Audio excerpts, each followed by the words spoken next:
Hi dear viewers, आप सभी को दीपावली की हार्दिक शुभकामनाएं। मैं डॉक्टर राजकुमार गामी अपने यूट्यूब चैनल डॉक्टर आर गामी वेट प्लेटफॉर्म पर आप सभी का हार्दिक स्वागत करता हूं। आज के इस लेक्चर में मैं आपको पशुओं में सिजेरियन ऑपरेशन कैसे किया जाना चाहिए और किस कंडीशन में किया जाना चाहिए और इसके आउटकम कैसे रहते हैं इसके बारे में जानकारी दूंगा, अपने अनुभव साझा करूंगा। सबसे पहले कि सिजेरियन आखिर क्यों किया जाता है, पशुओं में पेट से चीर कर बच्चा निकालने की आखिर क्यों ज़रूरत पड़ती है। तो सिजेरियन ऑपरेशन जो है, एक कंडीशन जो बनती है इम्प्रॉपर सर्वाइकल डायलेशन, जिसके अंदर बच्चादानी का जो मुंह होता है वो ठीक से नहीं खुलता है, उस कंडीशन में किया जाता है। दूसरी कंडीशन होती है डिस्टोकिया। डिस्टोकिया में भी कभी कभी फीटस की जो प्रेजेंटेशन होता है, जो पोस्चर होता है वो डिफ़िकल्ट होता है, जिसको मैनुअली करेक्ट नहीं किया जा सकता और काफ़ी कोशिश करने के बाद में भी करेक्ट नहीं होता है, तब हम उसको करते हैं। तो डिस्टोकिया और इम्प्रॉपर सर्वाइकल डायलेशन, कभी कभी फीटस का एनासार का मतलब फीटस की पूरी बॉडी जो होती है एडेमेटस हो जाती है उस कंडीशन में। चौथा कंडीशन यूटेराइन इन्फेक्शन और यूटेराइन ड्रॉप्सी। यूटेराइन जो लेयर्स होती है, यूटेरस के अंदर जो लेयर्स होती है, उन लेयर्स के अंदर जो है एडिमा आ जाता है, जिसकी वजह से भी फीटस को बाहर नहीं निकाला जा पाता है और उस कंडीशन में हम सिजेरियन सेक्शन करते हैं। तो ये कुछ कंडीशंस है जिसकी वजह से सिजेरियन करना आवश्यक हो जाता है।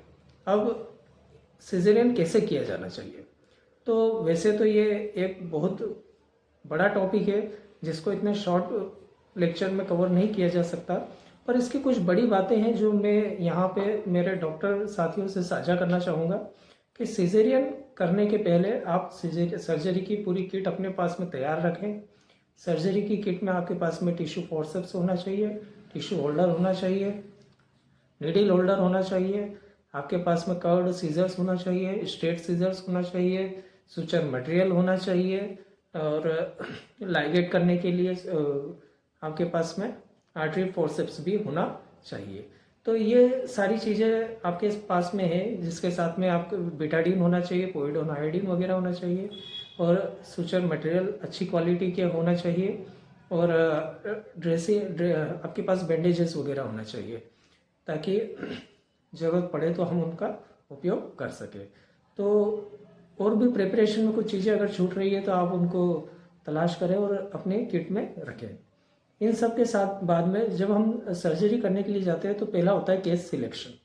आप केस को आइडेंटिफाई कीजिए, आपको लग रहा है कि इसमें सर्वाइवल के चांस है तो आप उस केस को डील कीजिए, अदरवाइज उसको रिफ्यूज़ कर दीजिए। तो अगर केस सिलेक्शन ठीक नहीं रहा तो आपकी जो प्रोग्नोसिस है वो बहुत पुअर होगी और फार्मर का खर्चा भी होता है और कभी कभी हमें भी उस अफसोस को झेलना पड़ता है कि इतनी कोशिश के बावजूद भी पशु को हम बचा नहीं पाए, जबकि उसका बचना असंभव था।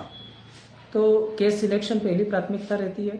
केस सिलेक्शन के बाद में आप सर्जरी के लिए आप कैसे अप्रोच करना चाहते हैं, स्टैंडिंग पोजीशन में या पशु को ले डाउन करवाना चाहते हैं, तो आप उसके हिसाब से आप एनेस्थीसिया यूज़ करें।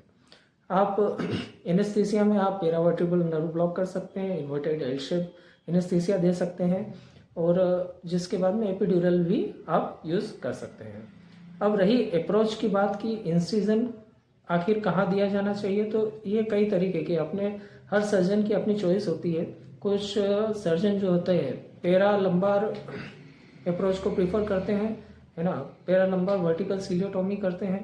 कुछ जो है ऑब्लिक इंसिजन दे के ऑब्लिक इंसिजन देते हैं और कुछ जो है पैरामीडियल इंसिजन से सिजेरियन करते हैं। तो ये सर्जन पे डिपेंड करता है कि वो किस अप्रोच को ज़्यादा फेवर करता है। किसी सर्जन के लिए कोई हो सकता है कि लकीली कोई किसी के लिए जो है वेंट्रल अप्रोच जो है पैरामीडियल अप्रोच जो है वो लकी होती है और उसमें उसने ज़्यादा केस किसी सर्जन ने बचाए तो हमेशा उसी को प्रीफर करता है। तो मेरा जो अनुभव है, मैं vertical incision para lumbar fossa से वर्टिकल इंसिजन प्रीफर करता हूँ। सबसे पहले हम सर्जिकल साइट प्रिपेयर करते हैं। सर्जिकल साइट को अच्छे से वॉश करवाना चाहिए। जितने भी हेयर्स से पहले आप बड़ी सीजर से बड़े हेयर्स को क्लिप कर लीजिए, फिर आप जिसके बाद में ब्लेड से आप जो बाल है वो अच्छे से शेव कर दीजिए।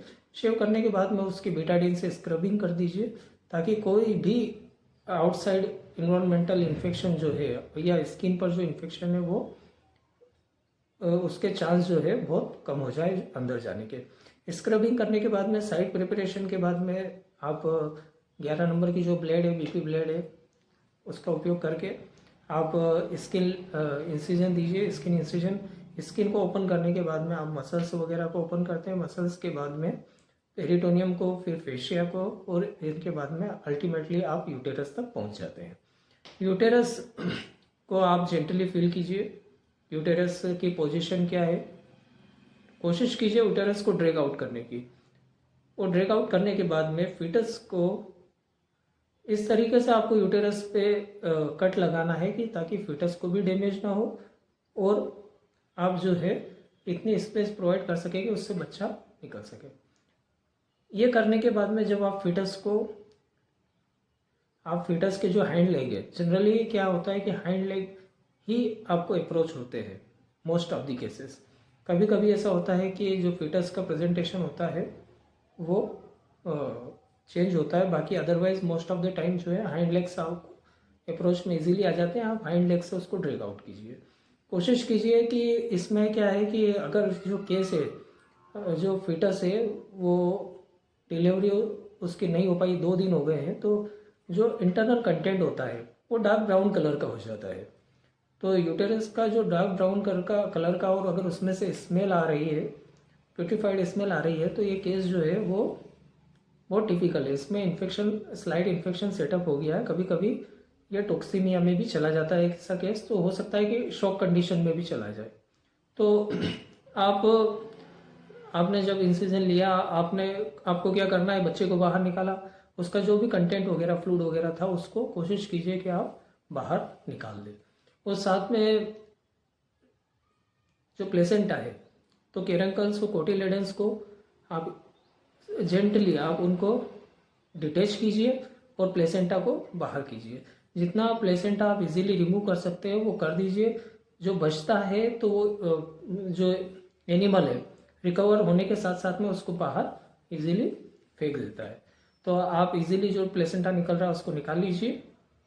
अब बात आती है कि ये सब करने के बाद में आपको कोई भी अच्छी एंटीबायोटिक जो है यूटेरस के अंदर डालनी है। लिक्सेन आईयू डाल सकते हैं, जिसके बाद में ओरिप्रिम यू की बोलस डाल सकते हैं।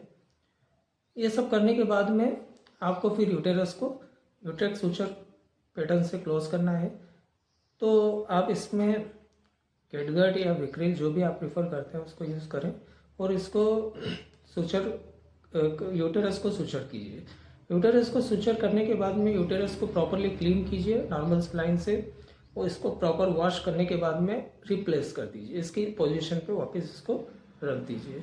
उसके बाद में फिर आप पेरिटोनियम को जो है कंटिन्यूस सूचर पैटर्न से पेरिटोनियम को आप सूचर करेंगे। उसके बाद मसल्स को सूचर करेंगे और मसल्स के बाद में फाइनली स्किन को सूचर करेंगे। इन सब के दौरान आपको टिश्यू हैंडलिंग जो है वो बहुत जेंटल वे में करना है। साथ ही आपको ये ध्यान रखना है कि जो टिश्यू है उसका डैमेज कम से कम हो। इसके बाद में अब आप जानते थे कि जैसे इसमें इन्फेक्शन सेट हो चुका था, फिटल डेथ हो चुकी थी, तो हम इसको ऐसे पशु को 4 से 5 दिन ब्रॉड स्पेक्ट्रम एंटीबायोटिक पर रखते हैं। पशु में धीरे धीरे सुधार आने लगता है। अगर टॉक्सिमिया डेवलप हो जाता है तो कभी कभी पशु के सर्वाइवल के चांस बहुत कम होते हैं। तो इसीलिए मैं कहता हूँ कि आप केस सिलेक्शन पर फोकस कीजिए। आपका केस अच्छा होगा तो उसमें रिकवरी अच्छी होगी, सक्सेस अच्छी होगी। तो ये जो अप्रोच है, जो मैंने आपको वर्टिकल पैरालंबार अप्रोच बताई है, ये मेरे अनुभव के हिसाब से बहुत अच्छी है। आप इसको यूज़ कर सकते हैं। तो इसके साथ ही मैं अपने इस लेक्चर को यहीं रोकता हूं और आप सबसे अलविदा लेता हूं। पर मेरा आपसे विनम्र अनुरोध है, मेरे चैनल को लाइक कीजिए, सब्सक्राइब कीजिए और शेयर कीजिए, क्योंकि इससे मेरा कॉन्फिडेंस बढ़ेगा। मैं अपने जो अनुभव है आप लोगों से ज़्यादा साझा करूँगा। धन्यवाद।